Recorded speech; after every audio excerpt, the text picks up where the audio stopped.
The Irish Stout is the national beer of Ireland. While most immediately look towards Guinness, there are many other quality stouts produced in the country. Murphy's Irish Stout is one such option. But how does it stand against Guinness and other stouts in the market?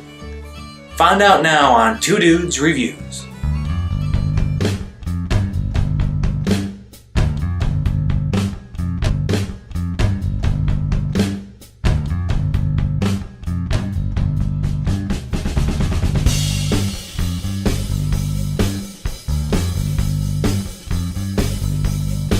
Based out of Cork, Ireland, Murphy's Irish Stout is owned and distributed by Heineken UK. During the 80s and 90s, Heineken attempted to heavily market Murphy's, but it failed to make any major dent in the international stout market. While it remains a distant second in Ireland, is it possible to be your top stout? Only one way to find out. Alright, hey guys, we have Murphy's Irish Stout right here. And it comes in the nice nitrogen can, so we're going to get that creamy head and have really nice pop, so we might as well get started. Now, if you've never seen one of our reviews before, it is slightly different. We break it down into 6 different categories. Categories are smell, taste, value for price, drinkability, distinction, and would I buy it again. Like those 6 categories are really nice in determining if the beer is worthwhile for buying or not. Alright. Like a lot of stouts, we get to watch the nitrogen CO2 levels go. So, while we wait for the beer to settle, so it's kind of interesting to look at Murphy's because this is out of Cork. And it really has a battle with Guinness inside of Ireland. Everyone from Cork, you're going to drink the local beer, and pretty much anywhere else in Ireland, they drink Guinness. And it's kind of like it's almost like the smaller beer companies versus the large one. Like in the States, kind of like more of a microbrew versus a Budweiser kind of thing. That's almost how it is with the Murphy's versus Guinness. So you're going to find people, I'm sure they'll drink either or, but they'll always go for one or the other.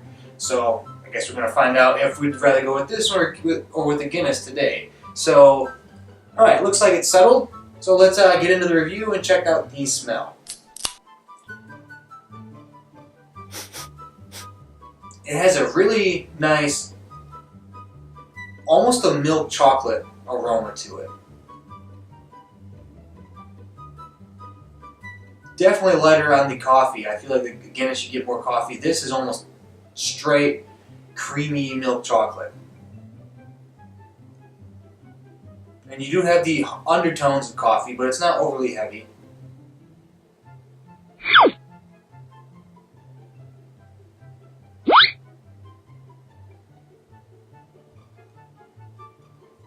Yeah, it's got like almost a creamy espresso with milk kind of flavor to it. So I guess more like a cappuccino.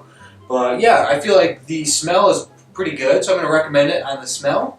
And so now, let's check out the taste.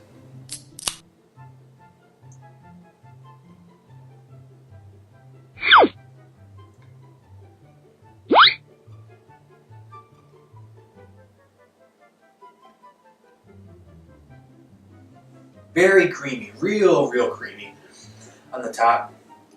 It's almost more creamy than I was expecting with the beer.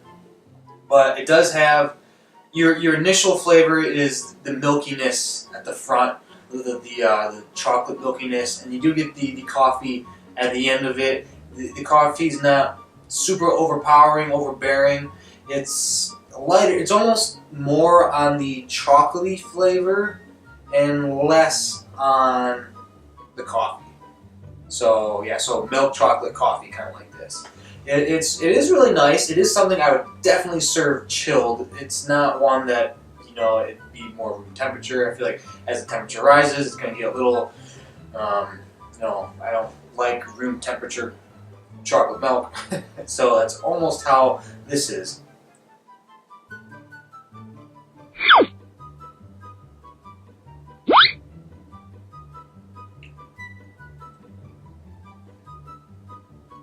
yeah, like an iced, creamy milk espresso almost. And it's nice. It's nice. I recommend it for the taste. I think it is really nice. And so yeah, it's good. And so let's go on to the next category for value for price. And value for price, Murphy's is marked all right. I believe it is comparable to a Guinness. Since Heineken owns it, runs it, they do have pretty big distribution around the world. It also means that they can put it in places for not a lot, and they want to keep it competitive with Guinness, even though it doesn't do anywhere near the sales. So the price is pretty comparable to that. It's not overpowering for the price. It is generally easy enough to find. Maybe your super small beer stores might not have it, but you should be able to find it without too much of an issue, and that helps with the price point.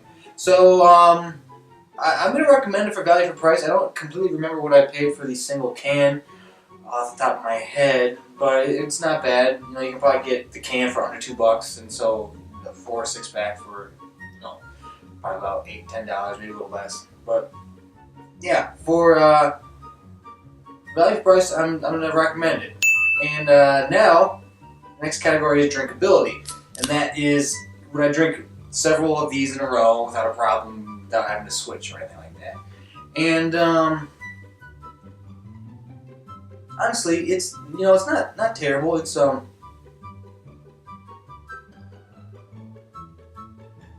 very, very easy to drink. I feel like it's one of the easier stouts to drink, in my opinion. I feel like the nitrogen always helps with that, making it creamier, taking out a lot of the bubbles. That always helps for me, for just having it go down easier. But this one especially, I think it's really nice. It's really refreshing. It's crisp. The flavor doesn't linger too long. It's especially if it's chilled, always chilled. But for drinkability, I'm gonna recommend it for that too. It's a very nice beer. It's something that if you like your stouts, totally check it out. And alright, category 5 is distinction. It's how different is it from other stouts out there. And sometimes I feel like with stouts you have a little less wiggle room. At least most of the stouts I've had, they're very similar. I mean, naturally it's the same style, but I feel like unlike other beer options, there's not a super wide spectrum. They're pretty close to one another, so it's hard to break out one way or the other. This is slightly different.